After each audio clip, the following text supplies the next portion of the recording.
हम इस समय मौजूद हैं बलरामपुर जनपद के पुलिस अधीक्षक कार्यालय पर, जहां आज पुलिस ने एक बड़ा खुलासा किया है। हरैया थाना क्षेत्र के लंबी कोहल गांव में 9 अगस्त को एक महिला की संदिग्ध परिस्थितियों में शव प्राप्त हुई थी, जिसका खुलासा आज पुलिस ने किया है। घटना कुछ इस प्रकार है। घटना 7 तारीख से शुरू होती है, जहां 7 तारीख को एक व्यक्ति के द्वारा तहरीर दिया जाता है स्थानीय थाने पर कि उसकी बहू गायब हो गई है। उसकी बहू स्थानीय साप्ताहिक बाजार में कुछ सामान खरीदने के लिए बाजार गई थी, जहां 7 तारीख के बाद वो नहीं मिल रही थी, जिस पर उसने आशंका व्यक्त किया कि रास्ते में जो जंगल पड़ रहा था उस जंगल में कोई जंगली जानवर उठा ले गया है। जहां पर पुलिस ने खोजबीन शुरू कर दी थी गुमशुदगी दर्ज करके। उसके पश्चात 9 अगस्त की सुबह 9 बजे गाँव के करीब 200 मीटर दूर बाग में एक महिला का शव प्राप्त होता है। वो वही महिला होती है, उस व्यक्ति की बहू होती है, जिसकी मृत अवस्था में लाश मिलती है, जिसको लेकर उसका जो महिला का पति होता है उसके द्वारा तहरीर दिया जाता है। पुनः पुलिस हत्या के मुकदमा दर्ज करती है। गांव के 2 व्यक्तियों के ऊपर आशंका व्यक्त की जाती है और उन व्यक्तियों से पूछताछ की जाती है, जिसमें शुरुआती दौर में प्रकाश में वो 2 व्यक्ति आते हैं, जिनके द्वारा स्वयं कबूल किया जाता है कि उन्होंने उसके साथ बारी बारी से बलात्कार किया है और महिला के विरोध करने और हल्ला मचाने के बाद उसका मुंह काफ़ी देर तक दबाए रखा, जिसके वजह से उसकी मौत हो गई। हालांकि पुलिस ने इस घटना का अनावरण किया है। बलरामपुर के पुलिस अधीक्षक विकास कुमार और क्षेत्राधिकारी डॉक्टर जितेंद्र कुमार तथा ज्योतिश्री के पर्यवेक्षण में ये कार्य हुआ है, जिसमें थाना अध्यक्ष समेत भारी पुलिस बल ने मामले का विवेचना करते हुए आज खुलासा किया है और जो दोषी 2 व्यक्ति थे उन अभियुक्तों को जेल भेज दिया। नेटवर्क 10 के लिए दामोदर शुक्ला, बलरामपुर। दिनांक 7/8/2025 को वादी श्री दर्शन प्रसाद पुत्र राम अवध ग्राम बनकटी द्वारा सूचना दी गई कि उनकी अपनी बहू कमला पत्नी जयपत्तर घर से लापता है और इस पर पुलिस ने गुमशुदगी दर्ज की और उनकी छानबीन शुरू की।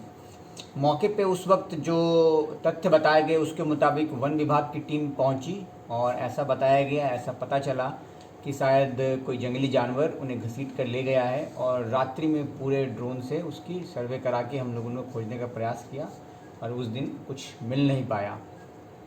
तो 9 तारीख को सुबह 9 बजे पुलिस को सूचना मिली कि एक शव पड़ा हुआ है। मौके पर पुलिस पहुंची। दुर्गंध से वहाँ से गुजरने वाले लोगों को ये महसूस हुआ कि अंदर खेतों के बीच में, जो गन्ने का खेत था उसके बीच में शव पड़ा हुआ है।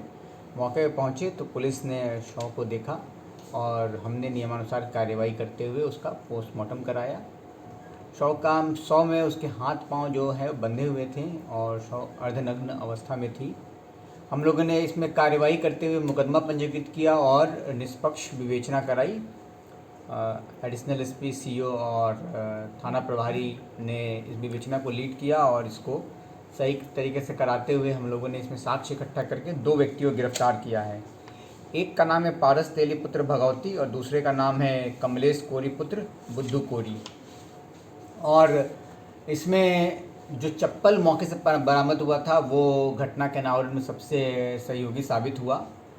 और उसके बाद हम लोगों ने अभियुक्तों को जब पकड़ा तो उन्होंने पूछताछ में कबूल किया कि वो उस दिन शाम में शराब पी रहे थे बैठकर, और जब वो मोटरसाइकिल से घर जा रहे थे तो ये महिला, जिसको पारस पहले से जानता था, मिली और मिलने के बाद उसको मोटरसाइकिल पे इन लोगों ने आगे तक छोड़ा और जब एक दुकान के पास पहुंची तो उसने बताया कि उसे कुछ सामान खरीदना है, तो इसीलिए वहीं उतर गई। ये लोग फिर अपने घर चले गए और सुनियोजित तरीके से इन्होंने प्लान बना के उसके घर जाने के रास्ते में 400-500 मीटर पहले खेत में, जहाँ पे गन्ने का खेत था, वहाँ पे ये बाथरूम करने के बहाने लोटा लेकर बैठ गए और लोटा या कोई प्लास्टिक का बॉटल लेके बैठ गए और जब महिला वहाँ से गुजर रही थी तब उसको दबोच के खेतों में खींच लिया।